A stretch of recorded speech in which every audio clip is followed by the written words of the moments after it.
Good morning, everybody. I'd like to call the meeting of Bethlehem IDA to order. The first item on the agenda is to make sure that we have a quorum, and based on looking at what was out there on Zoom, it looks like we have a quorum present. The first item on the agenda is to approve the minutes from the meeting back on March 26, 2021. That information's been provided to you. And are there any modifications or changes to the minutes from March 26th? No. This meeting is being recorded. Hearing none, can I get a motion to approve the minutes from March 26th? So moved. Okay, I think that was Dave Cadera, right? Yep. Okay, can I get a second? Second. Okay, and that was Kate. Yes. All in favor? Aye. Anybody opposed? Okay. Mr. Chair, this is Tim. I'll abstain because I was not a participant in that meeting. Okay, thank you. All right, moving on to reports of committees. We have a governance committee report, and I think Dave Cadera, you're going to take that?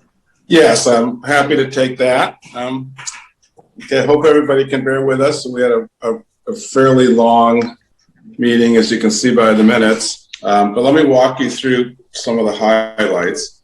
The first thing we did was we reviewed the 2020 board member evaluations, and well, I think there were some year-to-year changes. We were fairly consistent, but I would like to point out three areas where I thought there were, which we discussed, which I thought there were more significant deviations in the ratings from the year before. If you have a copy of the evaluation document, the first item was under the composition and process, the first section of the report, composition and process, and it's the fourth item, which talks about the atmosphere of the board permits an open discussion on issues.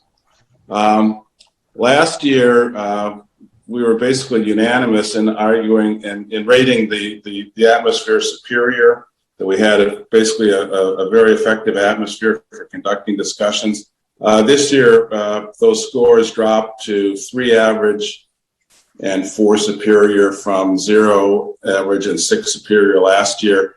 I think we argued or discussed this and thought that the remote meetings probably were contributing to any concerns that folks had about being able to conduct meetings more openly and forthrightly.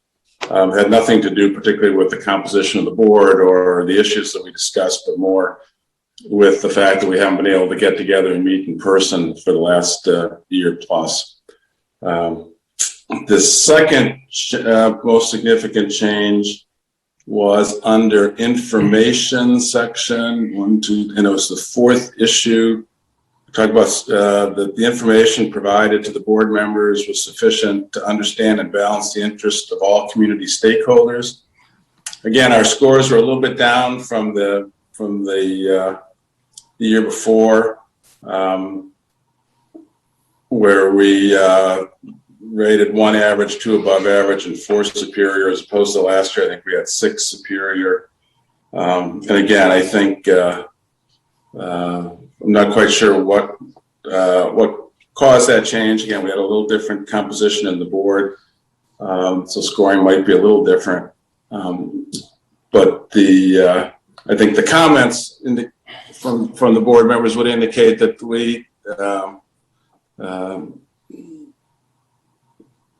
the lack of public participation in board meetings restricts the board's ability to fully understand and balance the interests of the community stakeholders in the decision-making process. And again, I think this is just a result of we do not get a lot of public input at our meetings, and the Zoom format has certainly even further restricted that. And so I'm not sure it's really a cause of concern.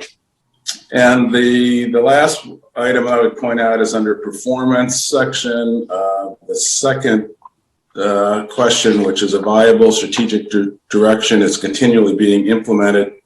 Again, the scores were slightly lower than they were the previous year, but not necessarily outside of the standard deviation, or again, maybe the result of more, again, a change in the board, a little bit different scoring. But those are the three items. I don't know if anybody has any particular questions about the evaluation. Overall, I think we rate, again, we've consistently rated the board very high. We've rated the staff extremely high in terms of their ability to get us information. And that we all believe that we act independently and that we have open and honest discussions and no one is prohibited from speaking or raising issues. And so overall, I think our rating is high, and we all consider ourselves to be doing a pretty good job. But I just wanted to point out those three items in case anybody had any questions or wanted to discuss them. Otherwise, we can just move on to sort of the bigger issue that we talked about as a board or as a committee, and that is on the Town of Bethlehem bylaws. We made a series of changes to basically, one, to reflect actual operating practices of the board, and two, which was a little bit more significant, was that we discussed the issue of board member attendance. There's nothing really in the bylaws governing what we would do in the event that one or more board members was continually absent or for one reason or other failed to participate in the meetings and in or on any of the committees. And so we, if you have a copy of the amended bylaws in front of you that Tom shared with everybody, if you look under Article 2, a new Section 3 is recommended to be added that basically says that if the board member has a duty to be informed, knowledgeable, and engaged in the activities of the agency, and to actively exercise oversight of agency management, and this includes regular attendance at board meetings and serving on one or more agency committees. And we have presented to the full board two options for how to address what would happen in the event that a board member failed to meet this particular duty, which will be stated for the first time officially in the bylaws. One option, which is option A, says that it is the duty of the board member to resign if they can't meet these duties and obligations, and that the chairman, in consultation with board members, may recommend to the town board that such members be replaced pursuant to Section 1 of this article, which basically says that it is the town board's responsibility to appoint all board members. And taking such action really is in response to the fact that the absence compromises the effectiveness of the agency's governance and oversight responsibilities. In option B, we're a little bit more direct and saying that if a board member is unable to fulfill this commitment, it is the duty of the board member to resign. If the board member should refuse to voluntarily resign from the board, the chairman may recommend to the town board that such member be replaced pursuant to Section 1 of this article for not fulfilling his or her responsibility as a board member. So that's a little bit more of a direct language dealing with the inability of the board member to carry out his duties. The first option is probably a little bit more indirect and just says that we would raise with the town board our concern that the lack of participation by this particular member or members is compromising our effectiveness to carry out our governance and oversight responsibilities. We throw this open to the full board for any discussion. If if you have any questions, concerns, alternatives, we'd like to hear it. But to adopt this change and include this new article, this new section in Article 2, we would need some agreement on whether, one, such language is needed, and two, which of the two options is preferred by the rest of the board. So with that, I will open it up to any discussions that folks have. And I think then, Frank, assuming there are none, we would have to take some kind of vote on whether option A or option B is the preferred option. Okay, thanks, Dave. Questions, comments, thoughts?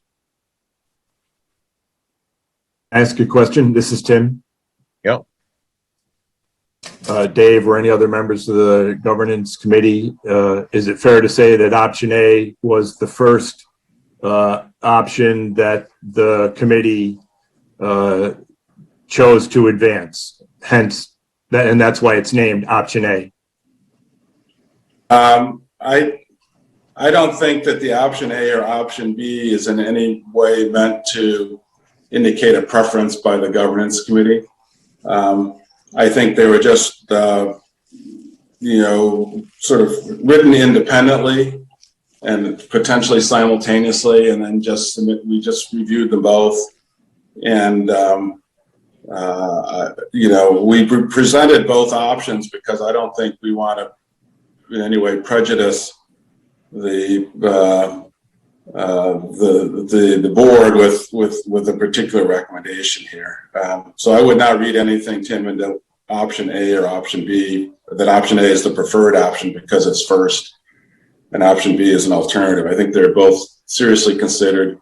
They're essentially the same thing, but with a slight variation in tone.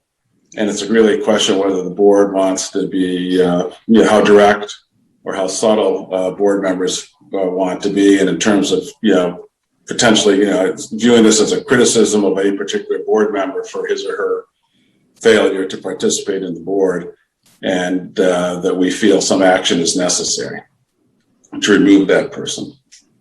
So is it also fair to, thank you, is it also fair to say that there is a recent experience or a scenario that prompted the governance committee's offering of these two alternatives?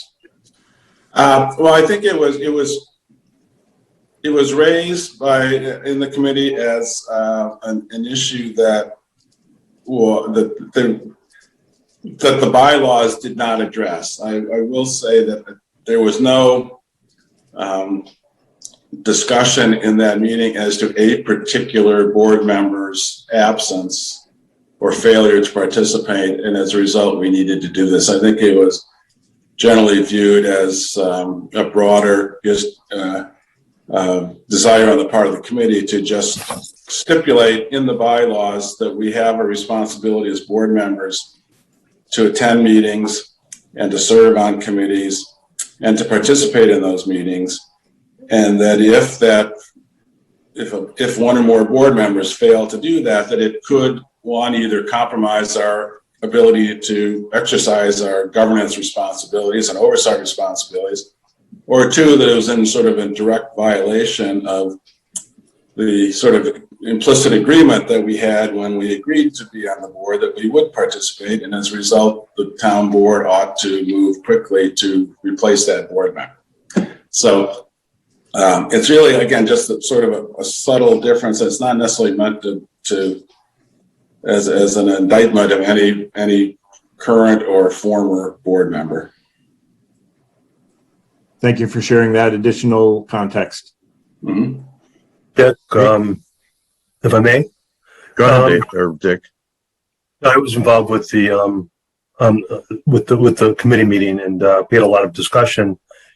My personal preference now, by reading this, would probably be option A, only because I think it's important to be in the bylaws so that we act, and option A provides that we act.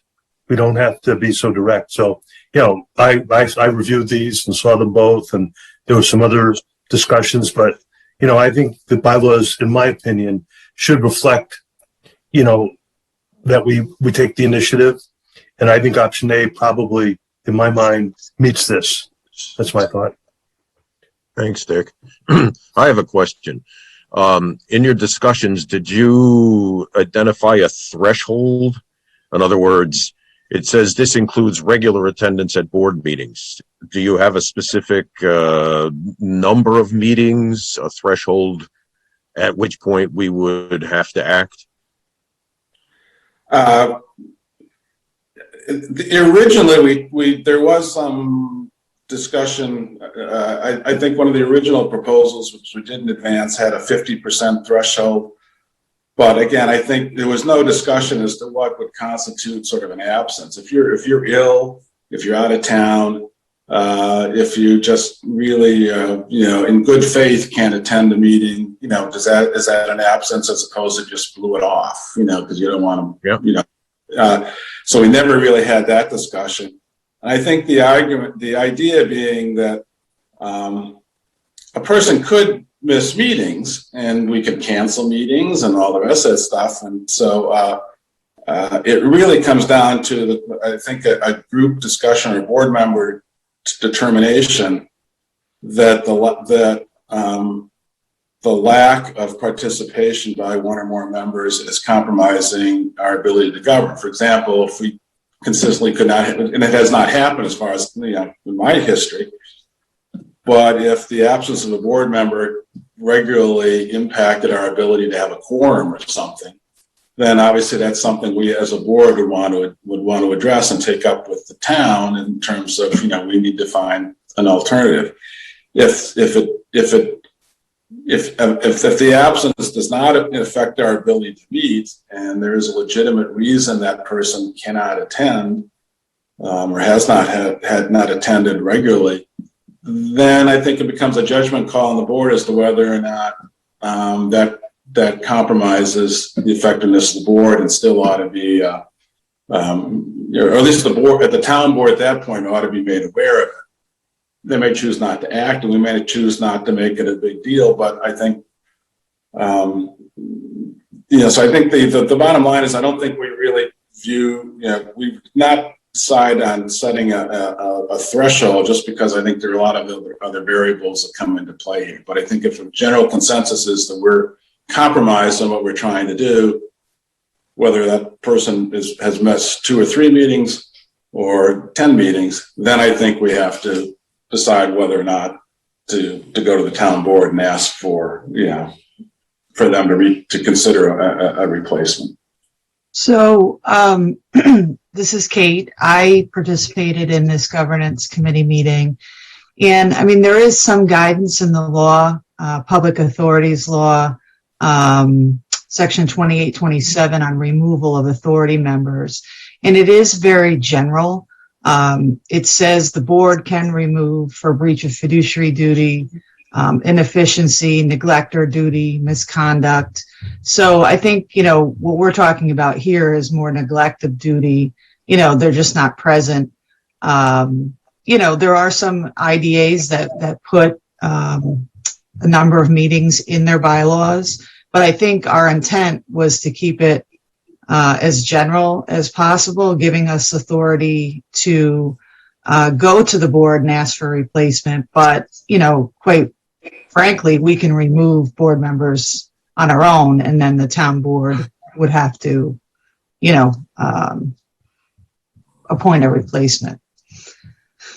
So you could put the number of meetings in there, but then, that kind of draws a line in the sand, and you might have someone who's not participating, but still is at all the meetings. If you keep it more general, I think there's more discretion there. Okay. My second question or thought is that in this, at the end of this sentence right here, could we say, comma, as requested? I mean, we may not have every board member on a committee in any particular time. I don't know if we have to say and serving on, one or more of the agency committees. I'm okay with that. I mean, that Yeah. sounds. So how did you want it to read, Frank? You want to say this includes regular attendance at board meetings and serving on one or more agency committees, as requested. Okay, Yeah, I think that's fine. yeah, that's fair. Okay. The other thing that I'm a little concerned about is that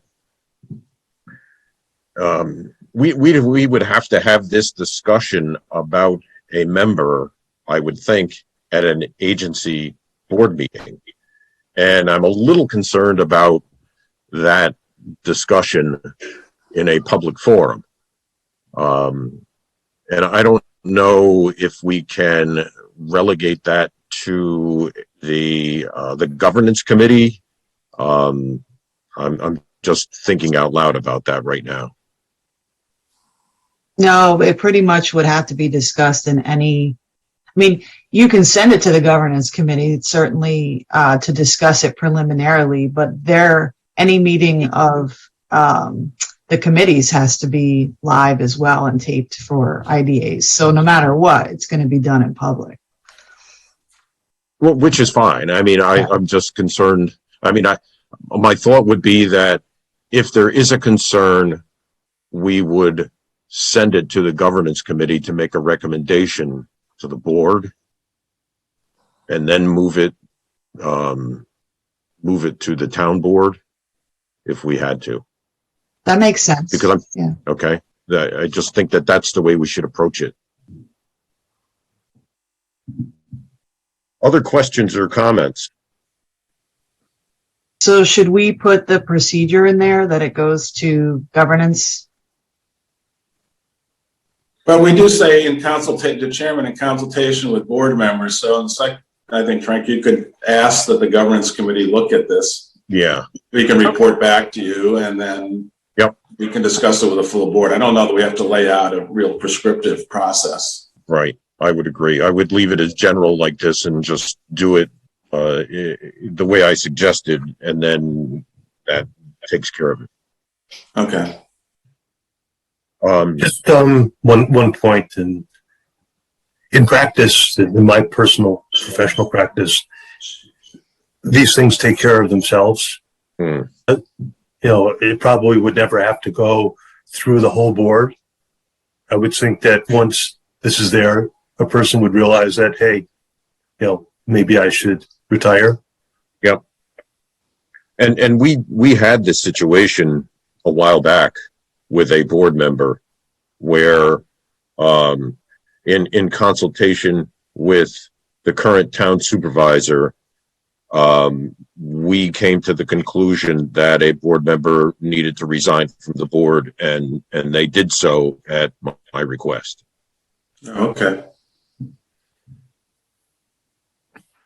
Okay, so any other questions, comments, or modifications? So I'm guessing that.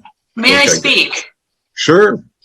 Perhaps my raised hands physically and using this icon have not been visible.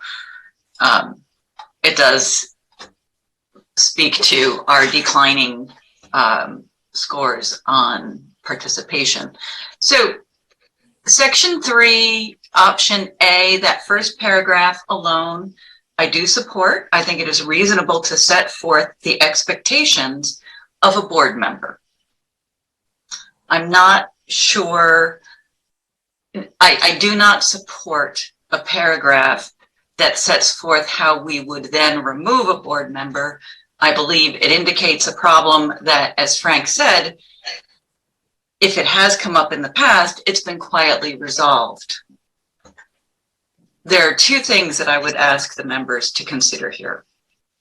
One of them is, are we trying to solve a serious problem for the agency, a serious recurring problem? Such a problem would in fact be appropriate to put in the bylaws. I don't see evidence of that. So setting forth the responsibility without establishing a penalty, I think, is a much better way to go. I consider this within two contexts. One is, we have not had an easy time recruiting new board members. anything that indicates penalty, punitive, evaluation, board performance, individual member performance, I think runs a very serious risk of creating another barrier to inviting members of the community, particularly the business community, from joining us. I see that as a net negative. I am also concerned with the language in the second paragraph of both options that just mentions the effectiveness of the agency's governance and oversight responsibilities. We have spent over the past couple of years, I would say the majority of our time, on governance and internal processes and reviews. And I understand it's been a difficult economic climate. Bethlehem is not a hotbed of industrial activity, but I see that language in particular, as moving us even closer to being a governing board that doesn't have anything to govern. And that troubles me. And therefore, I am very concerned that we give the correct impression of being open to a wide variety of members who could join us when we have open seats, and also being open to discussions in the community about economic well-being and growth throughout the town. And therefore, I would say, by all means, set forth responsibilities, but let us be very sparing in the language so that we don't set ourselves farther apart from the businesses and residents. Victoria, this is Kate. Just so you know, we couldn't hear you or see your hand raised, so we apologize for that. I couldn't, at least, so I had no idea. I just want to mention, I put in the chat the section of the public authorities section I was talking about, and that really outlays the removal procedure we could default to if it came to that. So I think, you could leave sort of that fine line out and use more generalized language, because ultimately, if we really came to that, we'd have to default to this section and do it. You can see there, they actually get an opportunity to be heard. So, what Dick said too is usually it resolves itself. So I can't imagine we would have to go this far, but it's there in the law. So I don't know that we need to put it out there to look restrictive to people joining the board. So I agree with you on that. Thank you, Kate. That's very helpful. Yep. Okay, so where are we at with this?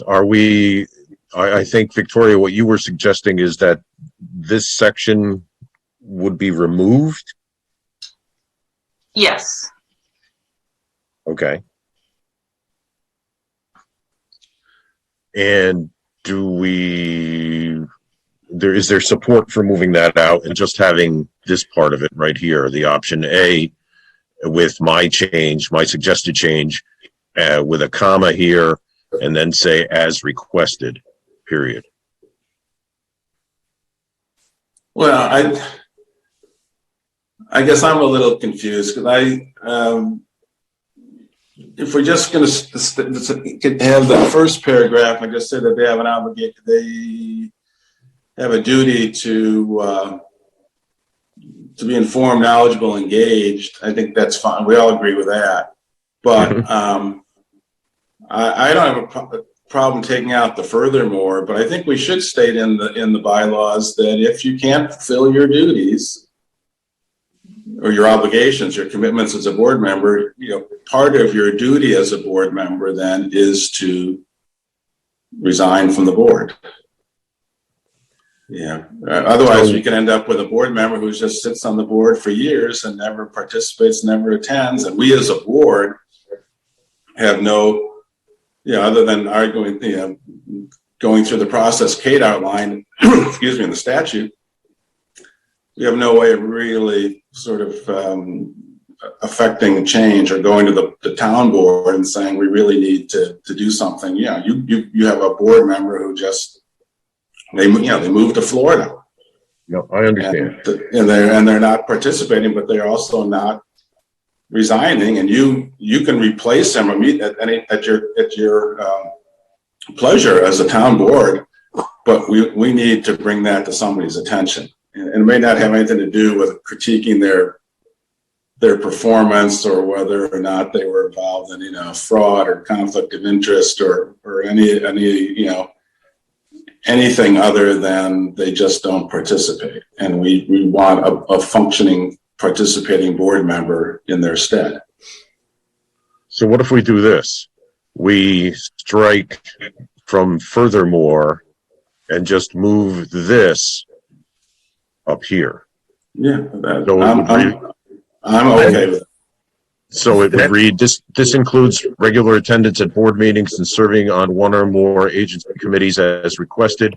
If a board member is unable to fulfill these commitments, it is the duty of the board member to resign from the agency board. Period. I could agree to that. I don't. Yeah, this is Dick.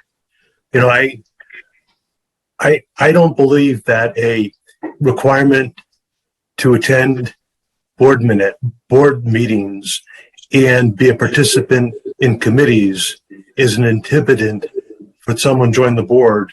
And if it is a barrier to join the board, that person shouldn't join the board. I mean, you're joining the board to be participants. And if that's a problem, don't come on.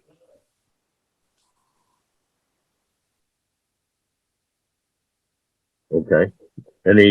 Victoria, you said you did not agree with doing that, what I suggested?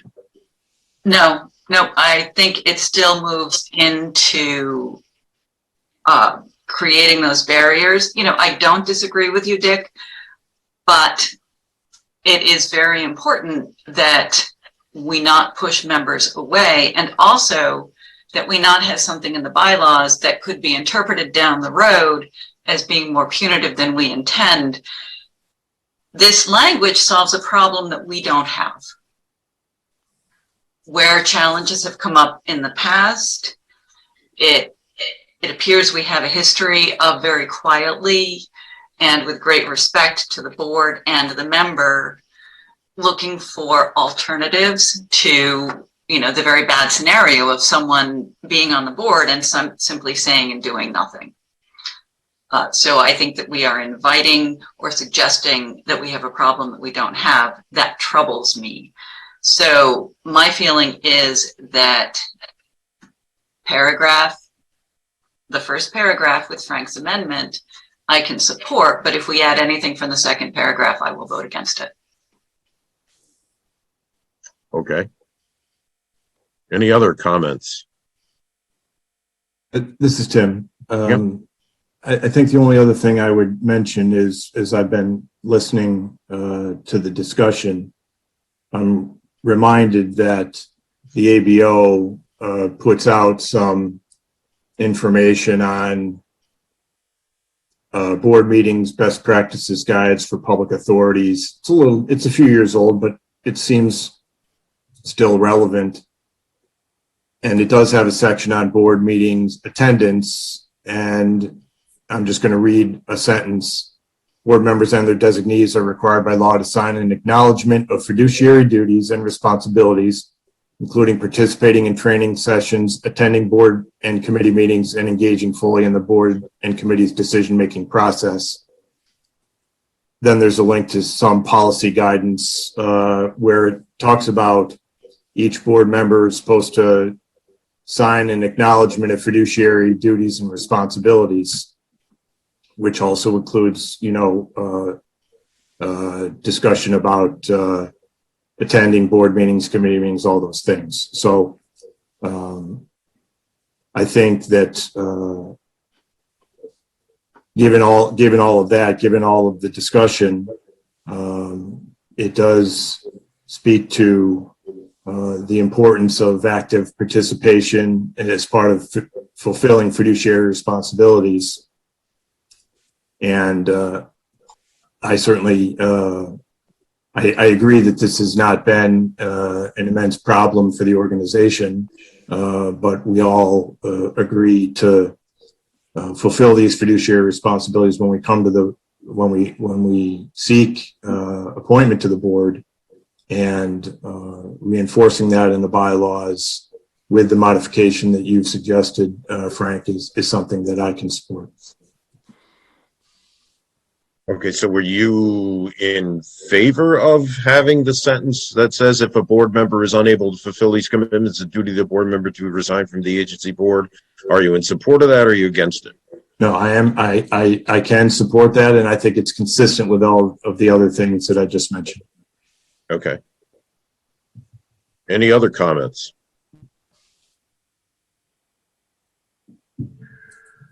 Okay, so I can sense from our discussion that we are not in favor of option B. If anyone is in favor of option B, mention it now so that we can we can discuss option B if we need to. And hearing nothing. So now we're talking about option A with the following modification. The last sentence in the paragraph that's before us, this includes regular attendance at board meetings and serving on one or more agency committees as requested. What will follow that is, if a board member is unable to fulfill these commitments, it is the duty of the board member to resign from the agency board, period. So that's what we're voting on right now. So, all in favor of that, say aye. Aye. Aye. And those opposed? I oppose that. This is Victoria. Yep, got it. Anybody abstain? Okay, so we'll make that modification to the bylaw. Next, from the Governance Committee, what's next? There are a couple of other more minor changes to the bylaws. If you look at, again, I think this is more to conform with what we actually are doing as opposed to the original article. If you look at Article 6, Section 3, we talk about regular meetings, which currently in the bylaws say that the meetings shall take place as necessary on the third Tuesday of each month. Clearly, we don't meet on the third Tuesday of each month. And so we recommend as a committee that that language be revised to read that regular meetings shall take place at a time and a manner approved by the agency its annual meeting. So we'll set the schedule like we do in February, January, and we will meet again on the Wednesdays or Fridays of each month, depending on the month, as is current practice. So this would conform the bylaws to actual current practice. Okay, any discussion?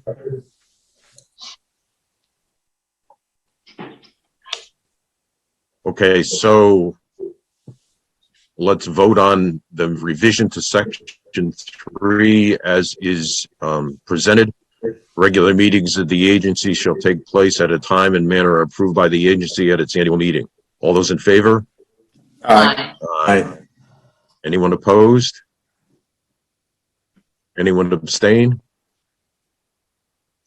Okay, thank you. Okay. Next. Then the next section, Section 4, dealing with special meetings. Again, we say that the current bylaws state that the chairman may call a special meeting upon written request of 2 members. I don't believe that's the current practice. We as a committee did not believe that's the current practice.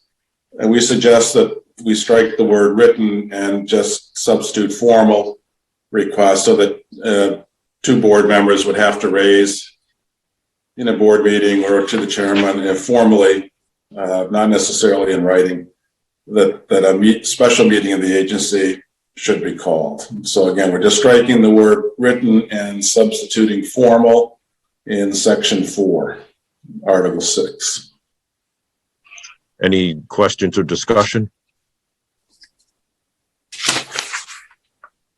Okay, so we're voting on the modification to Section 4, where we will strike the word written and replace it with the word formal. All those in favor? Aye. Aye. Aye. Anyone opposed? Anyone abstain? Okay, thank you. And the Anything else, last, Dave? yes, Yep. the last is section 8 of Article 6. And that deals with the manner of voting. And again, under current bylaws, we are required to have a roll call vote, which I don't believe we ever do. Instead, we would suggest that the language be revised to read that it shall be by the recorded vote of its members, and the yeas and nays shall be entered in the minutes as we do now. But this would allow us to have the voice votes, which we traditionally have, rather than go through a specific roll call vote of each of the members. And again, conforms pretty much to current practice. Okay. Any questions or discussion?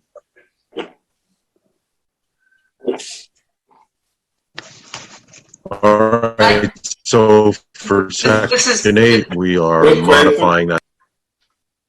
Was that I have Victoria? a question. I notice on the governance committee agenda, there are also 2 proposed options for attendance of members, if I read that correctly. As we are seeing this morning and have throughout the Zooms of this past year, it is not that easy to be heard when we are all video. It is even more difficult in any kind of hybrid situation. I think many of us may have experienced this at least over the past year. So could we hold on to that question for the moment and hear what the governance committee has to say about attendance options, and then come back to the manner of voting from the perspective of, will we all always be in the same room? Will we be in a hybrid situation? And what manner of voting is going to make sure that everyone is heard?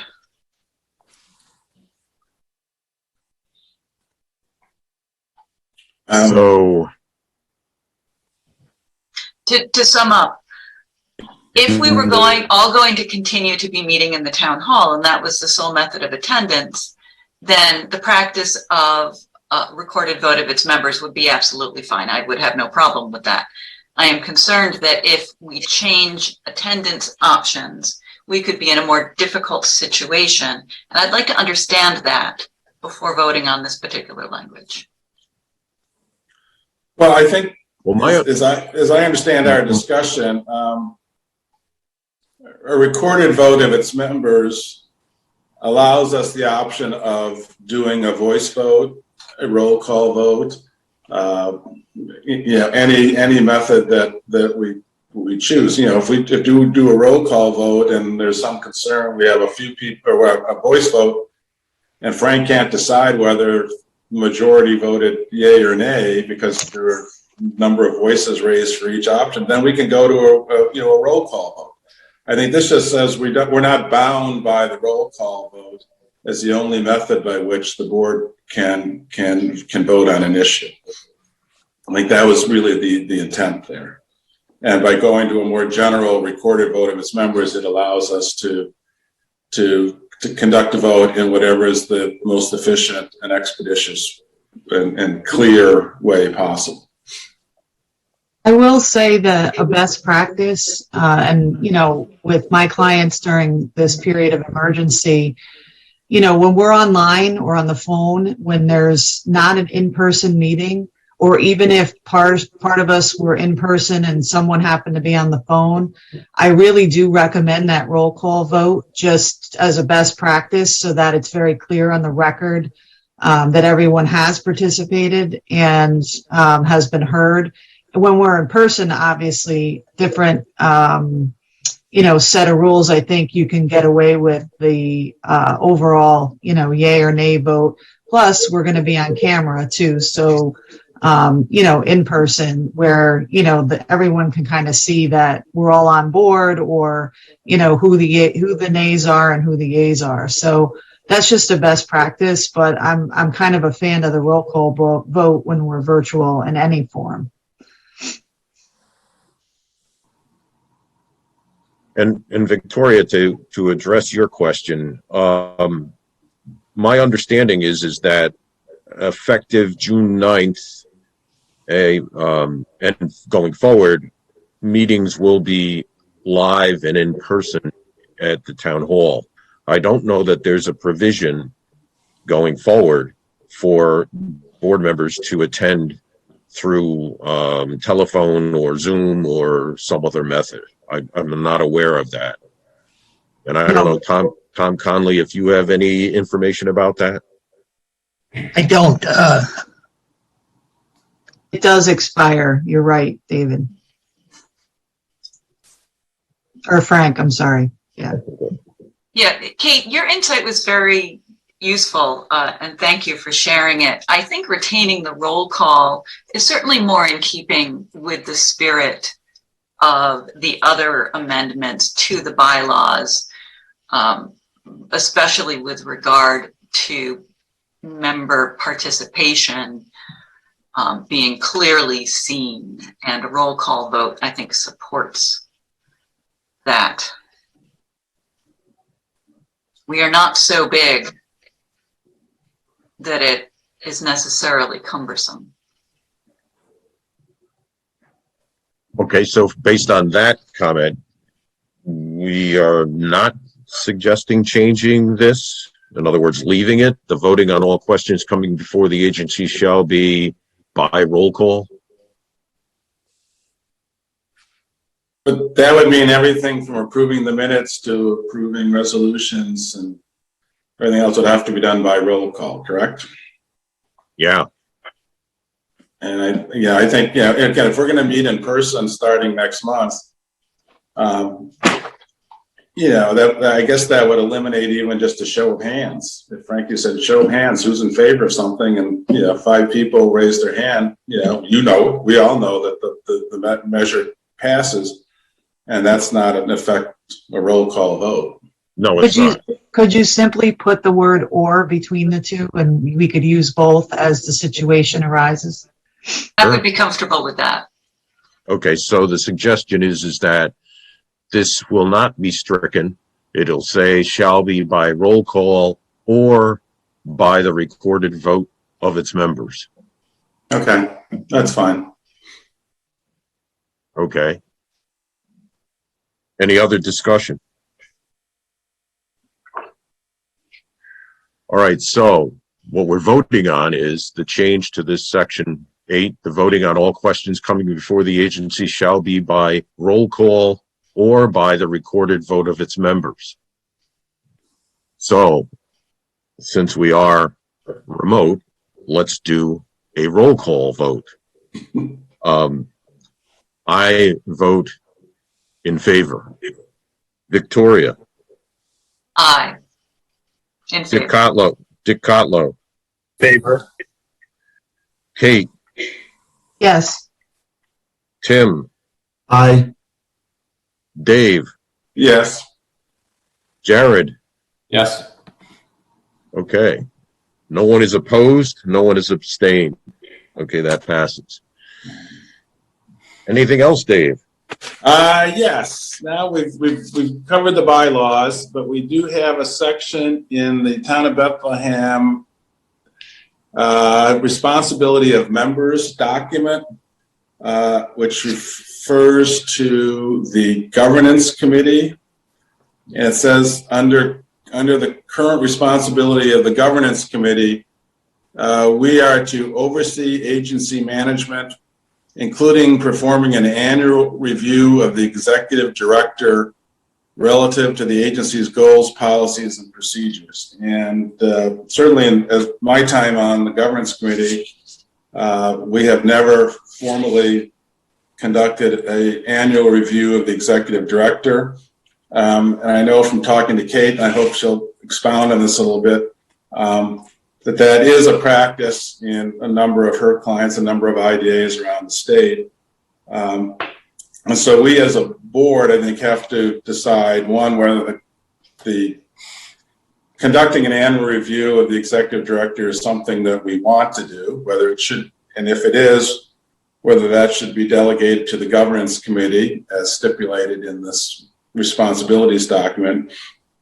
And then third is how extensive that review should be. And I know Kate provided to all of us, a rather lengthy performance evaluation document that I think, correct me if I'm wrong, Kate, that one or more of your clients use to evaluate the executive director. Yeah, not just IDAs, it's more of a general form for public authorities, but I put it out there just so that you could think about what we would evaluate. And we certainly can make this shorter, but it definitely outlines some of the areas that we would want to review. And you can kind of pick and choose what those are. Yes, this form is more designed for someone who's more of a full-time person, but we certainly could shorten and tighten it up and use some of the analysis in there for evaluation purposes. So really, it was just to give you an idea of how you could do it. And I have no problem evaluating the performance of the executive director on an annual basis.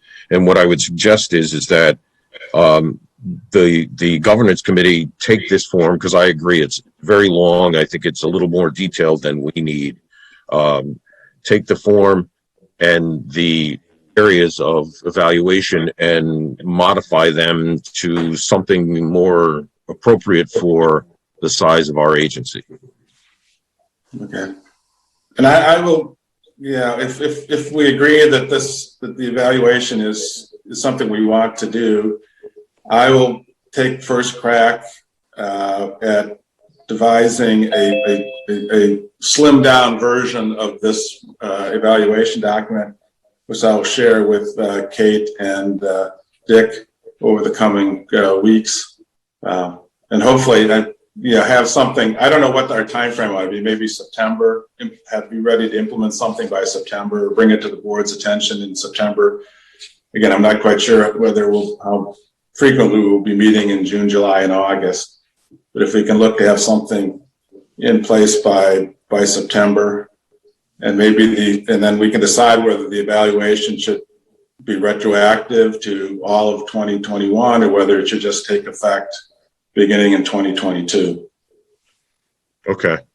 Because I think it's fair to the executive director not to, if we don't have a document in front of Tom now or by September, that we not necessarily evaluate him, retroactively through January, but put it in place for 2022 going forward. Yeah, I think the timing would be good in the context of preparing for the annual meeting and annual housekeeping resolutions. We could certainly do it around that time every year. That might make sense. Yeah. Okay. Any other discussion or comments about that?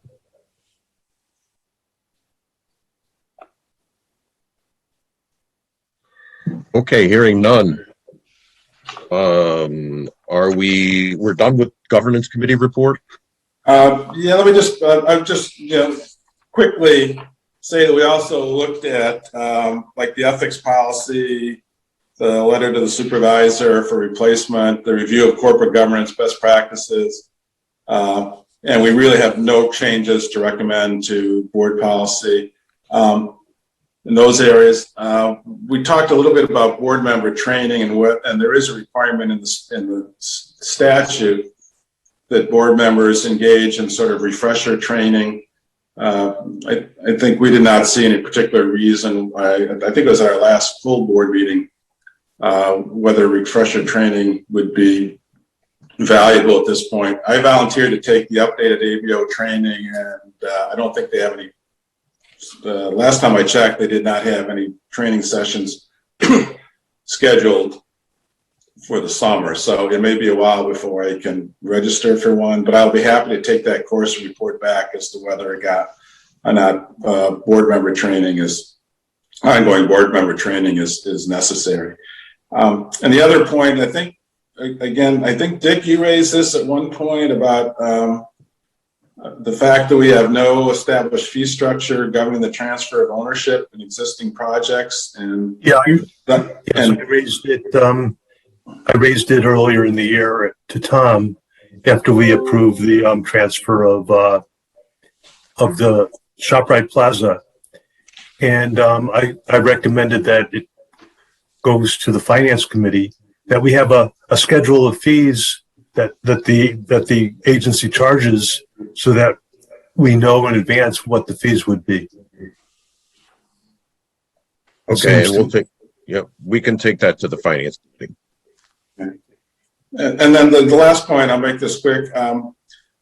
Again, I think we had a very brief discussion of whether there's no statutory requirement that the treasurer be a member of the agency board. And I think it was raised as whether or not its proper internal control structure to dictate that this position be held by a board member. Again, I think, Tom, you had a history on this that you circulated to everybody. It goes back to 2014 or something. Yes, do you want me to repeat it now? Yeah, please. Well, prior to 2014, the treasurer was always a member director. In 2014, the then treasurer said that the CFO performed 100% of the functions of the treasurer to set forth in the bylaws, and that the board member treasurer performed none of the functions, and that the title of treasurer should be transferred to the CFO. We investigated with the ABO. The ABO approved the change, and I can't remember. Anyway, in 2014, the board unanimously approved the transfer to the CFO, and the minutes note with the permission of the authority's budget office. So that's the history of why the CFO is the treasurer. So I think the issue is whether there's any desire to revisit this issue or to maintain the status quo.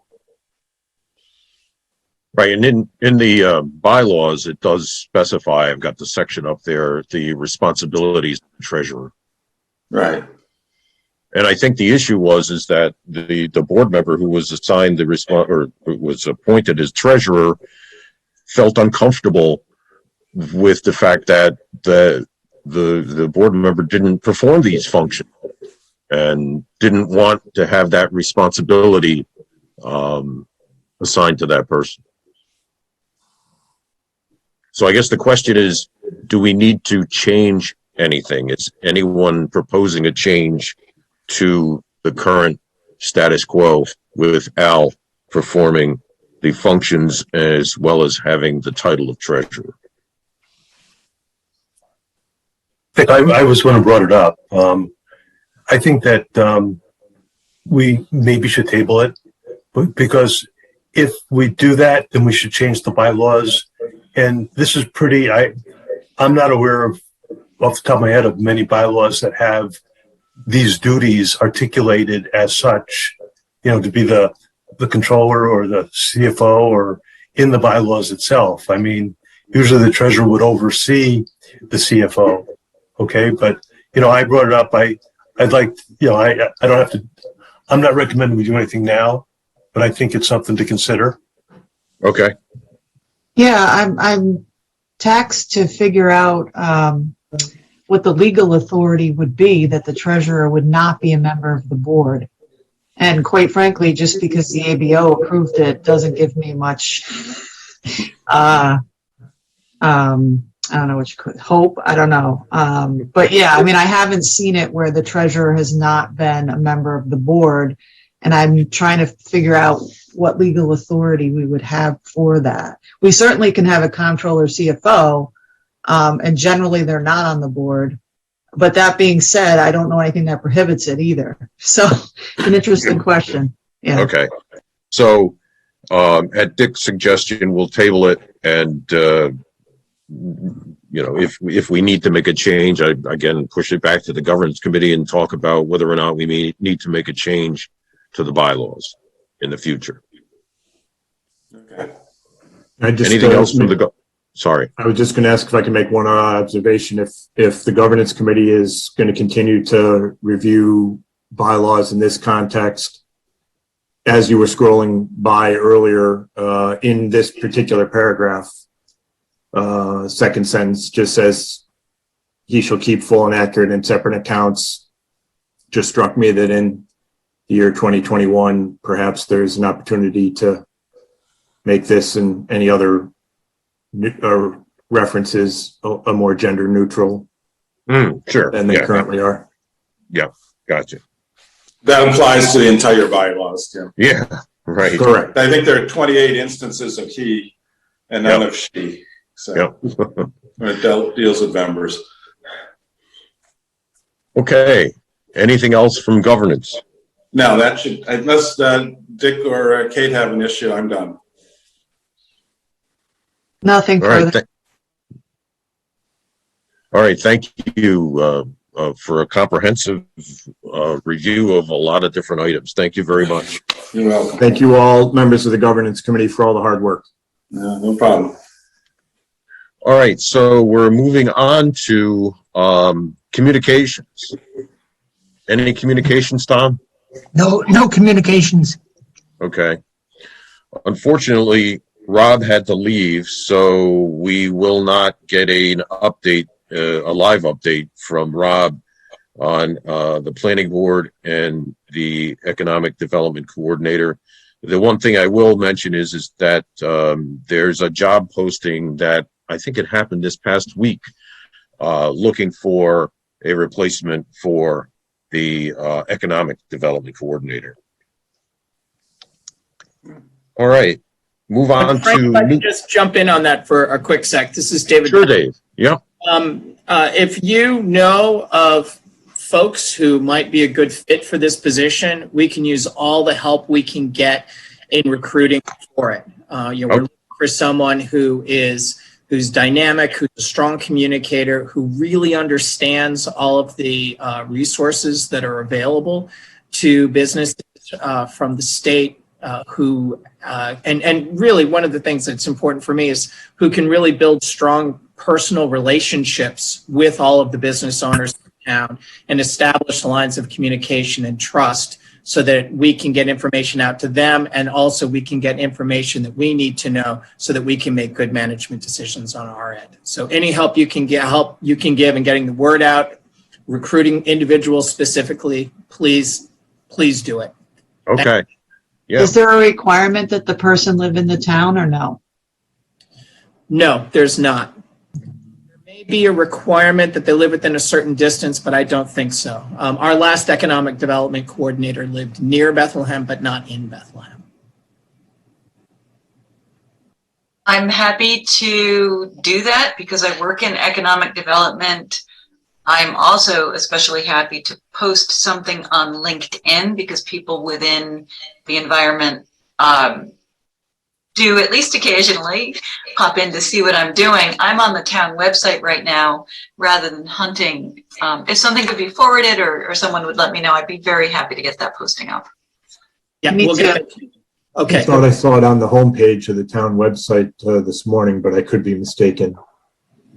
Well, it should be out there, and it should be on the IDA website. And I know Robin has communicated with me that it's been posted there. And I think, Robin, you can get it to Victoria and anybody else who wants it. Maybe send it out to the entire board. Thank you, Tim. I was not patient enough. I did find it. The town website is not the most easily navigated site on the planet. It's something we need to put a lot of work into.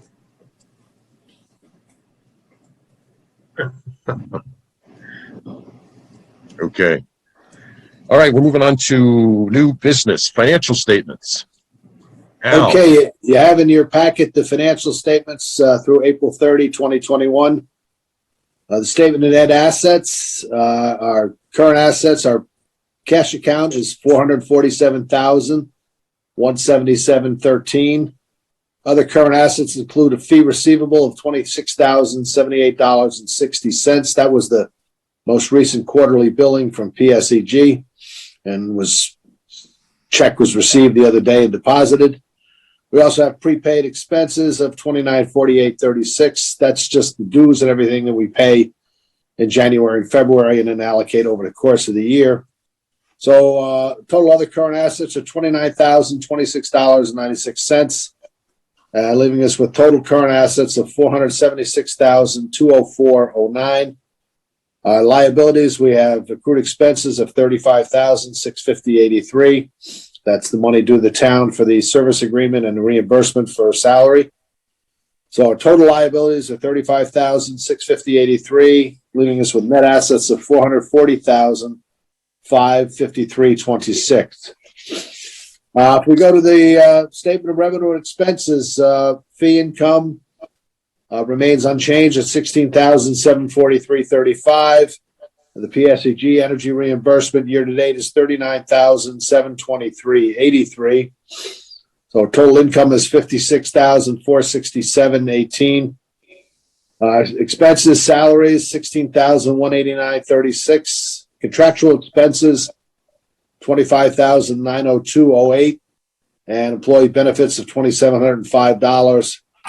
Our total expenses were $44,796.44, giving us ordinary income year to date of $11,670.74. Adding back our interest income, we'll have year-to-date income of $11,717.50. We compare actual to budget. We're pretty much online with our fee income. That's going to get worse as the year goes by until we have a closing, and then it'll get better because we pretty much booked our known fee income in January. Our PSEG energy reimbursement is running higher than expected. The most recent quarterly billing from PSEG was a very pleasant number. Maybe everybody working from home is spurring more usage. So our total income of $54,467.18 is $26,219 above what we projected. On the expense side, our salaries, of course, are in line. Contractual expenses are a little bit higher only because we pretty much pay everything we're going to have to pay the first 3 or 4 months of the year, our audit fee and those type of things. And employee benefits are in line until we get a more recent billing from the town. So net income, obviously we're doing $31,497 better than the budget. And, if the PSEG continues to hold and we do have our closing, we'll do okay this year when we compare actual to budget. Are there any questions on the quarter or the monthly financial statements? All right, hearing none, let's move on to the next item on the agenda. It's the COVID-19 grant program.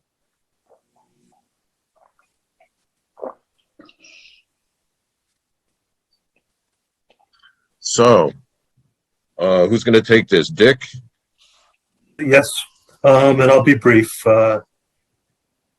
We had an application from I Love Books, a wonderful business on Delaware Avenue, to get reimbursed $500 for her COVID expenses.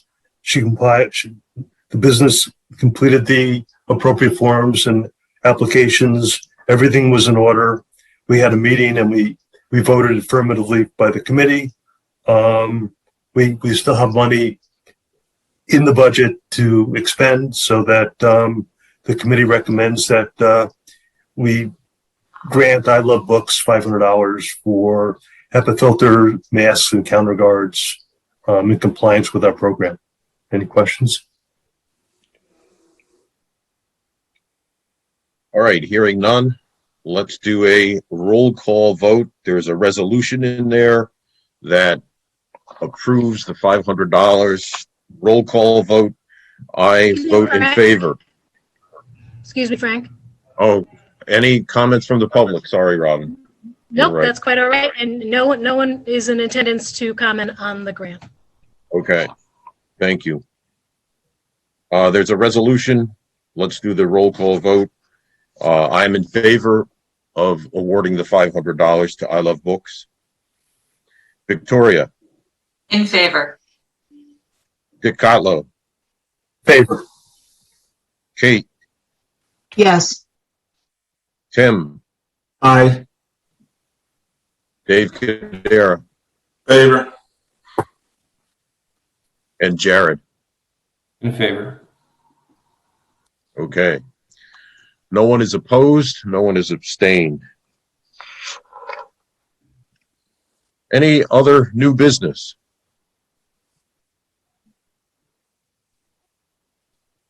So- Frank, I'd mention one thing. It's not necessarily IDA business, but it's related. There's an $8 million federal loan fund called the CRAF, Capital Region Advancement Fund.